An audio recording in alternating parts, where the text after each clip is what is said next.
प्रधानमंत्री जी की सैकड़ों बार थपथपाई गई मेज के बीच अंतरिम बजट पेश किया गया और बड़े बड़े दावे किए गए। देश ये कैसा बनाया आपने, लूट कर पैसा बनाया आपने, देखिए जलते दिए भी बुझ गए, अजब दीपक राग गाया आपने। मैम, पूरा सदन अमृत काल के बजट की चर्चा कर रहा है, मैं तो गरीबों की रोटी और दाल के बजट की चर्चा करूंगा। तुम्हारी फाइलों में गांव का मौसम गुलाबी है, मगर ये आंकड़े झूठे हैं, ये दावा किताबी है। मैं इस बजट को अमीरों के लिए पेश किया गया बजट कहूंगा। इसमें गरीबों के लिए कुछ है ही नहीं। नौकरी मांगने वाले नौजवानों पर लाठियां बरसाने वालों, आपने इस बजट में युवाओं को क्या दिया? आपने पुरानी पेंशन बहाली की मांग करने वालों को क्या दिया? सालों से अपने लिए छत तलाश रहे लोगों को आपने इस बजट में क्या दिया? और फिर आपको पूरी उम्मीद है कि पूरा देश आपके इस पेश किए गए बजट पे लहालोट हो जाए, तालियां पीटे, मंगल गान गाए। कैसे संभव है? मैं सदन में खड़ा होकर के इस बजट पे चर्चा करते हुए कहना चाहता हूं कि इस बजट में फुटपाथ पर रहने वाले, छप्परों में रहने वाले, झुग्गियों में रहने वालों के लिए क्या है, उनके लिए क्या है, जो प्रधानमंत्री के किए गए वायदों की बाट जोह रहे हैं। हर साल फरवरी की खूबसूरत सुबह और सजी हुई संसद से बरसते हुए झूठे वायदों की जवाबदेही कौन तय करेगा? कौन बताएगा कि 2022 में प्रधानमंत्री जी जो सबको पक्का मकान देने वाला वायदा किए थे उसका क्या हुआ? लोगों के सरों पर छत देने वाले प्रधानमंत्री जी के जुमलों से अलग उन्हें यह क्यों नहीं दिखता कि राज्यों में बैठे हुए उनके नुमाइंदे लोगों के सरों की छतें उजाड़ रहे हैं? उत्तर प्रदेश हो, असम हो, जम्मू कश्मीर हो, मध्य प्रदेश हो, भाजपा शासित राज्यों के बुलडोजर न सिर्फ लोगों के घरों को उजाड़ रहे हैं बल्कि कुचल रहे हैं लोकतंत्र को, संविधान को, अदालतों के मेयार को। मैम, मैं आंकड़ों की बाजीगरी से अलग हट करके इस बजट पर एक बात कहना चाहता हूं। आंकड़े तो ऐसे हैं इस बजट के, ये कह रहे हैं 4 करोड़, वित्त मंत्री जी 3 करोड़ कहती हैं, प्रधानमंत्री जी 4 करोड़ कहते हैं। पहले तो आप इस झूठ में ही आपस में ही सलट लीजिए कि 4 करोड़ सही है या 3 करोड़ सही है। मैं आंकड़े तो ऐसे हैं इस बजट के मैम कि जो सुने वो बस पथराई आंखें लेकर किंग कर्तव्य विमूढ़ हो जाए। लेकिन झील में पानी बरसता है हमारे देश में, झील में पानी बरसता है हमारे देश में, खेत पानी को तरसता है हमारे देश में, जिंदगी का हाल खस्ता है हमारे देश में, दूध महंगा खून सस्ता है हमारे देश में। मैम, रोजगार, महंगाई, किसान, मनरेगा, पेट्रोल डीजल के दाम, गैस सिलेंडर के दाम, फसलों की एमएसपी की गारंटी, इन सब जन सरोकार की बातों से इस बजट का कोई लेना देना नहीं। हमारे ट्रेजरी बेंच के साथी हंगामा कर रहे हैं। मैं तो कहना चाहता हूं मैम, वो एक बार इनके एक नेता एक गांव में गए और उन्होंने गांव में कहा कि गांव वालों आओ, मैं तुम्हारी समस्याएं समाप्त करना चाहता हूं। गांव वाले इकट्ठा हो गए। नेताजी ने गांव वालों से कहा बताओ तुम्हारी 2 समस्याएं बताओ, मैं दोनों समस्याओं का यहीं पे समाधान करूंगा। तो गांव वालों ने कहा साहब हमारी पहली समस्या है कि हमारे यहाँ कोई हॉस्पिटल नहीं है। तो नेताजी ने मोबाइल निकाला, कहीं फोन मिलाया और मिला के फोन पे पता नहीं क्या कुछ कहा कि यहाँ गाँव में हॉस्पिटल नहीं है, हॉस्पिटल तुरंत यहाँ हॉस्पिटल चाहिए। गांव वाले खुश हो गए कि 1 मिनट में यहां हॉस्पिटल आ रहा है। अगली समस्या के बारे में उन्होंने, नेताजी ने गांव वालों से कहा कि मैंने आपकी पहली समस्या समाप्त कर दी, दूसरी समस्या बताओ। तो गांव वालों ने कहा साहब इस गांव में कोई भी मोबाइल का नेटवर्क ही नहीं है। ये है इनके काम करने का तरीका, ये है झूठ बोलने का तरीका। इन्होंने वायदे किए बड़े बड़े, जो 10 साल के इनके वायदे हैं, मैं उनके बारे में बात करूंगा। वायदों से ज्यादा इनके नारों पे बात करूंगा। पहला नारा था बहुत हुई महंगाई की मार, अब की बार मोदी सरकार। आइए इस नारे की समीक्षा करते हैं। पेट्रोल, डीजल, गैस, ये तो बड़ी बड़ी बातें हैं।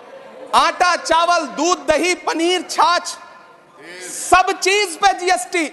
अरे ये फिल्में टैक्स फ्री करने वाले लोग कफन तक पर जीएसटी लगा रहे हैं और ये गरीबों की बात करते हैं।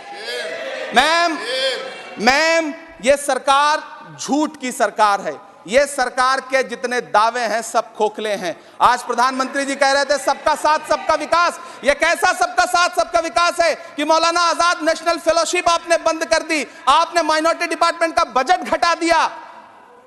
आप कह रहे हैं सबका साथ सबका विकास।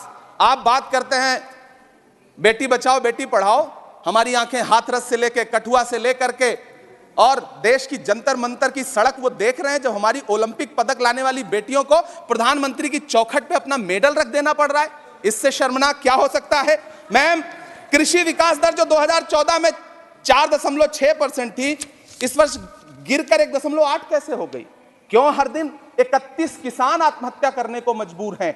ये सरकार उन पर क्यों बात नहीं करती? कीमत तो बहुत बढ़ गई शहरों में धान की, लेकिन विदा ना हो सकी बेटी किसान की। मौका मिला तो लोगों ने कुर्सी के वास्ते तस्वीर ही बिगाड़ दी हिंदुस्तान की, और आज बड़ी बड़ी बातें कर रहे हैं। मैं यहां पर आपसे खड़ा होकर के मैं अंत में इतना कहना चाह रहा हूं कि वित्त मंत्री जी ने बजट में ट्रेनों के डिब्बे को वंदे भारत कोच में बदलने का एक प्रस्ताव रखा अपने भाषण में।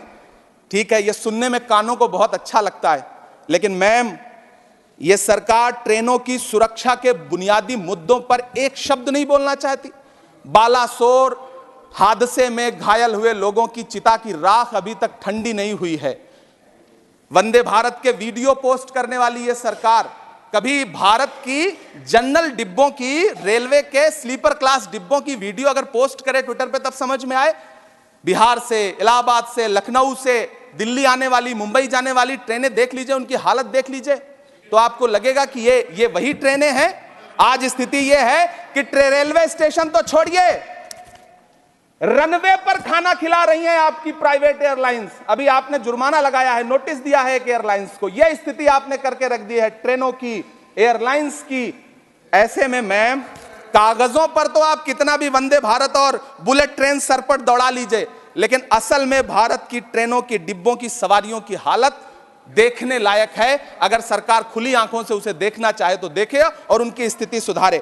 आज अपने प्रधानमंत्री जी ने अपने भाषण में यहां खड़े होकर कई बार न्यू मिडिल क्लास की बड़ी चर्चा की, न्यू मिडिल क्लास जनरेट करेंगे।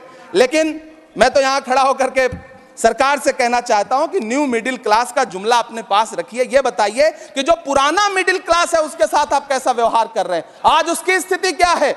आप अमीरों के कर्जे माफ कर रहे हैं, उद्योगपतियों के कर्जे माफ कर रहे हैं, और यहां स्थिति यह हो गई है कि जो मिडिल क्लास, उसकी जो रोजमर्रा की जरूरत की चीजें हैं उस तक पर आपने जीएसटी लगा रखी है। आप फिल्में टैक्स फ्री करते हैं, लेकिन स्टूडेंट्स के प्रतियोगी परीक्षाओं के फॉर्म की फीस नहीं माफ कर सकते।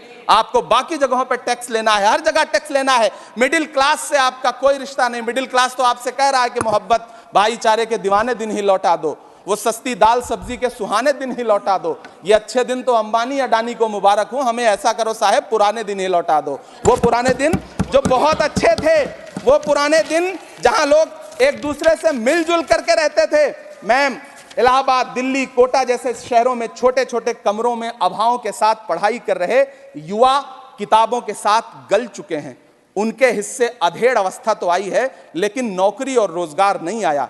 हर साल 2 करोड़ नौकरियां देने का दावा करने वाली यह सरकार 10 साल में युवाओं को नौकरियां नहीं दे पा रही है। 20 करोड़ नौकरियों का बोझ है इस सरकार के कंधे पर, और 2024 में देश देखेगा कि उन्हीं 20 करोड़ नौकरियों के बोझ तले दबकर बैठ जाएगी यह सरकार। यह देश देखेगा, क्योंकि जिस ओर जवानी चलती है उस ओर जमाना चलता है। देश का युवा नाराज है, देश का युवा गुस्से में है। ऐसे में उसकी पीड़ा को इस बजट में कहीं भी आवाज देने की कोशिश नहीं की गई। मैं आपके बीच खड़ा हूं, मैं तो वित्त मंत्री जी का भाषण सुन रहा था। यह कहा जा रहा था यह अमृत काल का बजट है, यह अमृत काल का बजट है। यह कौन सा बजट है यह बाद में तय होगा, लेकिन मैं इतना जानता हूं कि यह इस सरकार का अंतिम बजट है, आखिरी बजट है। इसके बाद न्याय का बजट पेश होगा, जिसकी चर्चा राहुल गांधी जी पूरे देश में कर रहे हैं। न्याय का बजट, 5 न्याय, महिलाओं के लिए, युवाओं के लिए, सामाजिक न्याय की बात जिसकी चर्चा पूरे देश में राहुल गांधी जी कर रहे हैं, वो न्याय का बजट पेश होगा अगली बार। यह इस सरकार का अंतिम बजट है, अंतिम बजट है। अमृतकाल में